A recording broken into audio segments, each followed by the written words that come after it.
ತರಗತಿ ಸಂಚಾಲನೆ.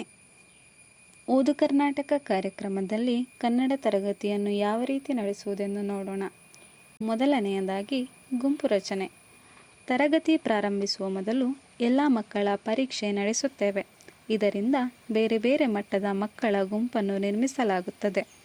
ಆದ್ದರಿಂದ ಆ ಮಕ್ಕಳೊಂದಿಗೆ ತರಗತಿಯನ್ನು ಹೇಗೆ ನಡೆಸಬೇಕು ಮತ್ತು ಯಾವ ಯಾವ ವಿಷಯಗಳನ್ನು ಗಮನದಲ್ಲಿ ಇರಿಸಿದರೆ ಮಕ್ಕಳಲ್ಲಿ ನಿಶ್ಚಯವಾಗಿ ಕಲಿಕೆ ಉಂಟಾಗುತ್ತದೆ ಎಂಬ ಅಂಶಗಳು ನೆನಪಿರಲಿ. ಚಟುವಟಿಕೆಗಳಿಗೆ ಅನುಸಾರವಾಗಿ ದೊಡ್ಡ ಇಲ್ಲವೇ ಸಣ್ಣ ಗುಂಪಿನೊಂದಿಗೆ ಕೆಲಸ ಮಾಡಿ. ಎರಡನೆಯದು ಗುಂಪಿನಲ್ಲಿ ಸಹಭಾಗಿತ್ವ.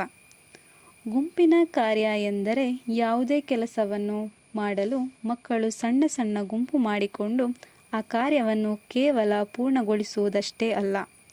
ಮಕ್ಕಳು ಸಣ್ಣ ಸಣ್ಣ ಗುಂಪಿನಲ್ಲಿ ಯಾವುದೇ ವಿಷಯದ ಬಗ್ಗೆ ಒಟ್ಟಾರೆ ಸೇರಿ ಚರ್ಚೆ ಮಾಡುವುದು ಮತ್ತು ಪರಸ್ಪರ ಸಹಕಾರದೊಂದಿಗೆ ಕಾರ್ಯವನ್ನು ಪೂರ್ಣಗೊಳಿಸುವುದು.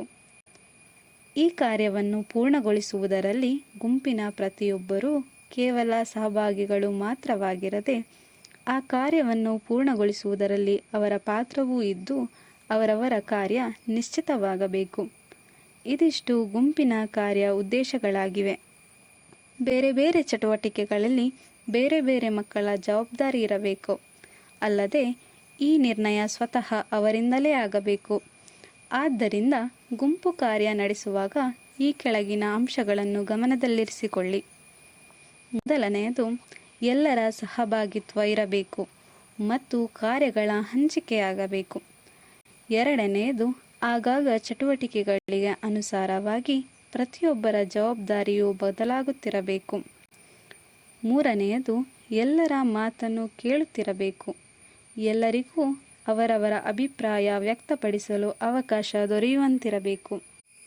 ಓದು ಕರ್ನಾಟಕ ಕನ್ನಡ ತರಗತಿಯು ಈ ಕೆಳಗಿನ 3 ಹಂತಗಳಲ್ಲಿ ನಡೆಯುತ್ತದೆ. ಮೊದಲನೆಯದು, ದೊಡ್ಡ ಗುಂಪಿನಲ್ಲಿ ಕಾರ್ಯ.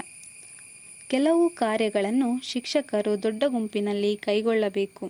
ಉದಾಹರಣೆಗೆ, ಕತೆಗೆ ಸಂಬಂಧಿಸಿದ ಚಟುವಟಿಕೆಗಳು ಅಂದರೆ ಚಿತ್ರಕ್ಕೆ ಸಂಬಂಧಿಸಿದ ಚರ್ಚೆ, ಕತೆ ಓದುವುದು, ಕತೆ ಹೇಳುವುದು, ಕತೆಗೆ ಸಂಬಂಧಿಸಿದ ಚರ್ಚೆ, ಪ್ರಶ್ನೆಗಳನ್ನು ಸೃಷ್ಟಿಸುವುದು ಮತ್ತು ಪ್ರಶ್ನೆ ಕೇಳುವುದು, ಬೆರಳಿಟ್ಟು ಓದುವುದು ಇತ್ಯಾದಿ.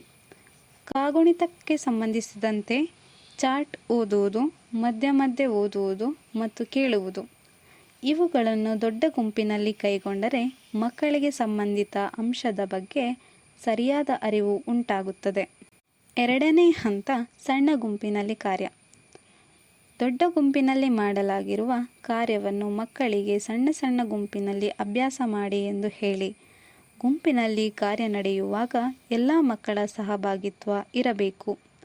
ಮೂರನೇ ಹಂತ, ವ್ಯಕ್ತಿಗತ ಕಾರ್ಯ. ಬರವಣಿಗೆ ಸಂಬಂಧಿಸಿದ ಕಾರ್ಯವನ್ನು ಒಬ್ಬೊಬ್ಬರಿಗೆ ವ್ಯಕ್ತಿಗತವಾಗಿ ಕೊಡಿ.